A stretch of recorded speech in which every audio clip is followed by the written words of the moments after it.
Actors often act like best friends while their shows are on the air, but not all of them continue their friendships after the show is over.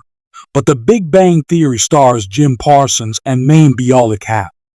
After The Big Bang Theory finished in 2019, fans were unsure whether the tight-knit cast would continue to be as close as they seemed to be during the show's run.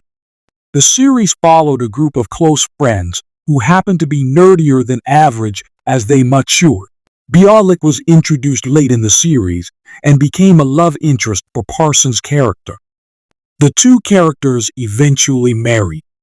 One particular question about the Big Bang Theory cast was whether Mayim Bialik and Jim Parsons were still close after spending years together with their characters Amy and Sheldon. Mayim confirmed that the two were friends in a Wired video in 2020. But the evidence of her deep relationship with Jim Parsons has been around for a lot longer than that. Who could forget the Ice Bucket Challenge, a viral trend that sought to raise money and awareness for amyotrophic lateral sclerosis, also known as Lou Gehrig's disease?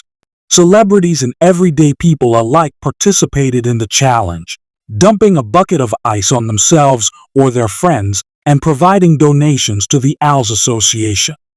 They recorded themselves for posterity and posted the videos and their nominations on social media.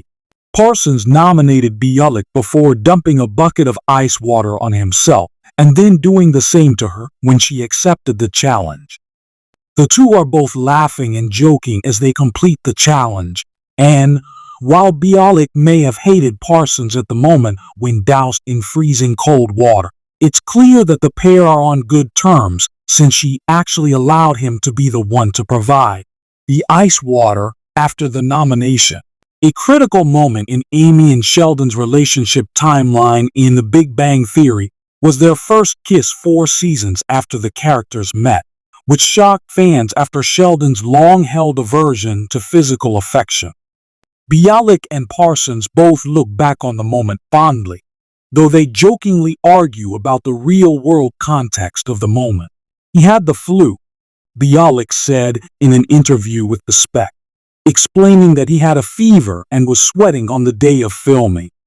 Parsons doubted how sick he could have been, but did remember Bialik using Listerine hydrogen peroxide, joked Bialik between takes of the kiss.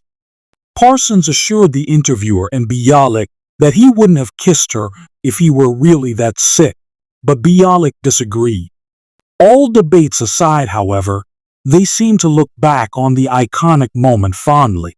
Bialik and Parsons both went on the Ellen DeGeneres show to promote the new show, Call Me Kat. As Bialik explained her surprise at having been thought of for the lead role in the sitcom, she called herself very annoying. Parsons responded back, "The annoying quality you bring is what America responds to."